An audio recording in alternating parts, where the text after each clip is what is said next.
I'm afraid of being hurt, so these are the ways that I self-sabotage. I overanalyze and I second-guess my feelings. I set up emotional walls to prevent other people from getting in.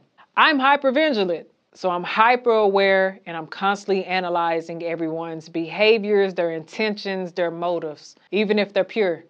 I set unrealistic expectations and I create this laundry list of qualities and characteristics that I feel as though my potential partner or dating potentials should meet.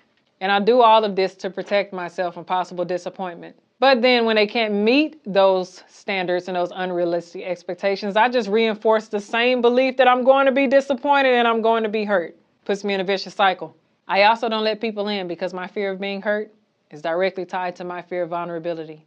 And so to avoid possible rejection or possible abandonment, I don't let my guards down. 5 self-sabotaging behaviors in a relationship. 1. Avoiding uncomfortable conversations. This can include a lot of things from sex to finances to talking about taking your relationship to the next level. What happens here is the relationship doesn't grow. 2. You continuously get defensive during an argument and lash out instead of calmly communicating what's going on for you. 3. You stonewall or withdraw from the personal conversation, thus causing a rift in your relationship. 4. You blame your partner for all the problems in the relationship. Therefore, you don't hold yourself accountable. Therefore, all the problems you have will continue, whether it be with this partner or the next. 5. You have unrealistic expectations of your partner, and when those expectations go unmet, you explode or hold on to resentment. Remember, if you want to change your life and or relationship, you have to accept that sometimes the thing that stands in the way of you truly being happy is yourself. Hey ladies, welcome back. In today's video, we're going to be discussing how self-sabotage is a silent killer that keeps you stuck and stagnant in life and how it keeps you small. It also keeps you from everything that you desire for your life. And a lot of the times as women, we self-sabotage by our uncontrolled emotions. That's why it's so important to have emotional intelligence. And I discuss more on emotional intelligence in my Feelings Are Not Facts video. So if you are a emotionally reactive woman, definitely go watch that video to learn tools on how to unlearn being emotionally reactive. You never want to be the one standing in your own way and blocking your own blessings. So this video is going to help you stop that cycle. When it comes to self-sabotage, we can tend to create chaos when things are going well. Everything can be peaceful, everything's flowing, and then suddenly you find a way to stir up drama.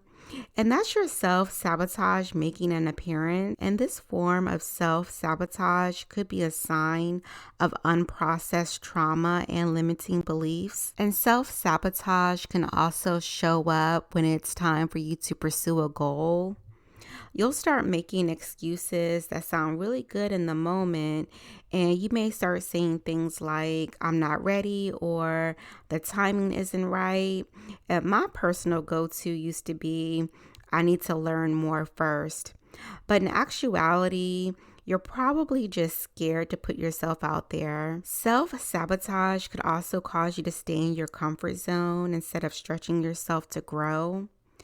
It's like every time you're about to level up, you retreat back to what's familiar, even if what's familiar isn't serving you. So let's get into these clips to learn more about what self-sabotage is and how to overcome it.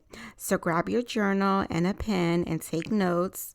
And I want you to think about what resonates with you. Do you see yourself in these stories? And what lessons can you apply to your own life? I'm going to let these clips play out, so I won't be back at the end of the video, but I'll see you back here soon. Most people completely misunderstand self-sabotage. It's often talked about as if it is a conscious choice to continue to engage in toxic patterns and there's something wrong with you that you can't break the pattern.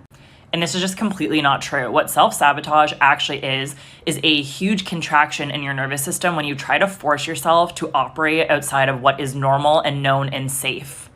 Your nervous system's main function is to make sure that you stay alive and that you survive. And it will do this at any cost. It prefers known misery over potential happiness or just over potential differences.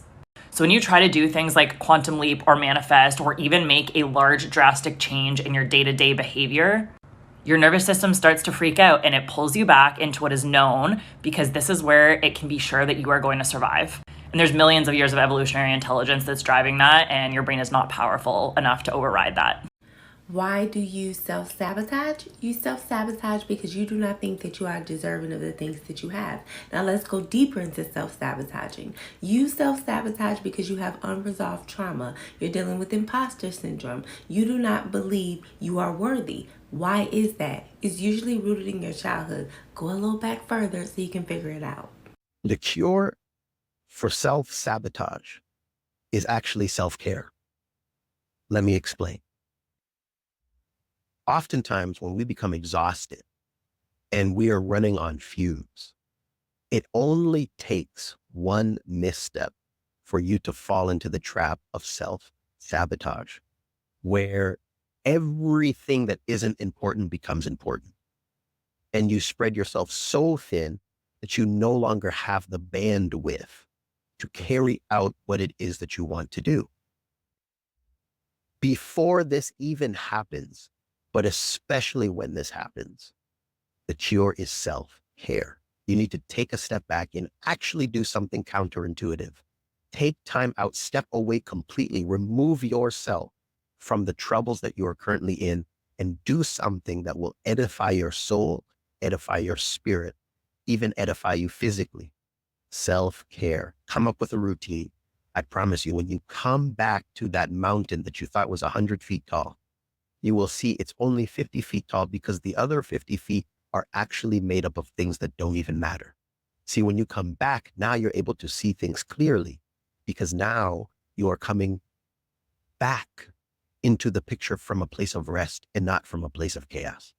Self-sabotage is when you say you want something, but you do everything in your power to not get in. Self-sabotage is when you say, I want to start the business, yet you keep going out wasting your money. Self-sabotage is when you say, I want to be happy, I want to be whole, but you committed to dead conversation. Typically, when we are in pain, we try to find out who or what is causing it. But what do you do when you're the problem? For some of you, you think your discernment gonna help you pick your career and pick your husband and pick your wife and pick your next job. One of the things that's gonna hurt you the most in this season is when God show you you. What do I do when I fast for 7 days and say, God, show me what's holding me back? And then your face pop up. A life without discernment will have you living in self-deception. And any time you live in self-deception, you will practice self-sabotage. Today I'm going to teach you a skill that you should have been taught when you were a child but probably weren't: how to stop sabotaging yourself. The number one way that people sabotage themselves is that they let a short-term feeling get in the way of their long-term goal. In order to overcome this, you need to develop a tolerance for difficult emotions, to be able to sit with them. First, remember that emotions, no matter how uncomfortable they are brief. They don't last for very long. Think of your emotions like paying a toll on the highway. You have to pause and hand over your money, but then once you've done that, you get to zoom down this wide open road and go straight towards your destination. Second, start small. If you push yourself to do something that's too uncomfortable too quickly, it can backfire. For example, let's say that your goal is to write a book, but you're not doing anything about it because you're scared and you're overwhelmed. You're trying to do too much too soon. Instead, set a goal to write a one-page article. And finally, practice sitting with your discomfort. Life every day presents us with moments of pain, frustration, annoyance, and the like, and you can use them. So for example, when you're stuck in traffic and you're feeling really annoyed, pause and notice the feeling. Label it. Say out loud, I'm feeling annoyed right now. And then get curious about it. What's really going on for you? What's especially hard about this? Is it that you're not in control? Is it that you're going to run late and it's going to upset somebody? And whatever comes up, treat it with compassion. You can say to yourself, it's okay that I'm feeling this way. Anyone would feel annoyed right now. It's just a feeling. I'm going to sit here and I'm going to breathe until it passes. Every time that you do this, you are building up your ability to tolerate these emotions. And because of this practice, you will be able to notice those feelings that come up when you are trying to do something that really matters to you and choose to move through them, not to have them block you. Why do we self-sabotage? We self-sabotage because something happened in our lives that makes us fearful of allowing ourselves to feel whatever we felt back then. Whether it be fear, hurt, pain, avoidance is the answer. And if you want to break free of self-sabotage, you have to be able to allow yourself to feel whatever was going on at that time. Not being afraid that it is going to hurt you that way again, but actually learning from that experience. The things that happened before, those years ago, you may have not had the emotional capacity to be able to deal with it. And so your body, your mind just reacts to it by saying, you know what, let me avoid it. Let me sabotage things before it even happens. But what happens is that you end up being controlled by your self-sabotaging behaviors. The fear is controlling you. And you're not allowing yourself to feel the love that you deserve, to have the relationships that you deserve, to have the opportunities that you deserve. Feeling is okay. Going through it is even better, because at the end, you are going to find your happy place and have the life that you deserve. 5 signs you self-sabotage. Let me know if you do any of these. Number 1, you're harsher on yourself than others. While you offer compliments and are compassionate towards others, you're often very critical towards yourself. This self-criticism is intended as motivation, but it ends up hurting your self-esteem in the process. For instance, after a minor mistake, you might think to yourself, I am so stupid. But if a friend were to make a minor mistake, you would tell them, it's okay, everybody makes mistakes. Number 2, you're attracted to toxic relationships. This pattern usually stems from an attempt to heal or correct past toxic relationships by choosing similar dynamics in the present. Like trying to win the approval of friends who are constantly putting you down because they remind you of a family member who also put you down. Number 3, you neglect your health. You make excuses to skip exercise or healthy eating, allowing yourself to maintain self-destructive behaviors. This rationalization often leads to further neglect of your physical health. You might say to yourself, I am too busy to cook, and end up choosing fast food instead. Number 4, you avoid painful feelings with self-destructive behavior. Whenever you have intense emotions, you might engage in self-destructive behaviors in order to escape these feelings. For example, if you're extremely anxious, you might eat a giant bowl of ice cream to distract yourself. Or perhaps you binge watch TV shows to avoid dealing with stressful situations. And number 5, you engage in chronic procrastination. By putting off tasks, you avoid the immediate discomfort of anxiety and dread. However, this procrastination compromises the quality of your work and disrupts a peaceful life. The first step towards change is to be aware that you're doing this. Here's a quick note about self-sabotage. I don't mean to ruffle the feathers, but it's just something to think about. If you notice that you are in a pattern of sabotaging your goals or your achievements, if you're getting really close, but you're just not getting through it, getting to it, you might want to consider, are you scared of the maintenance that's required to sustain the change? Because any change will require behavioral differences. It might require a difference in your thinking. It might require a difference in your routine. So if you're sabotaging all of that, are you really just scared to maintain the change that's necessary?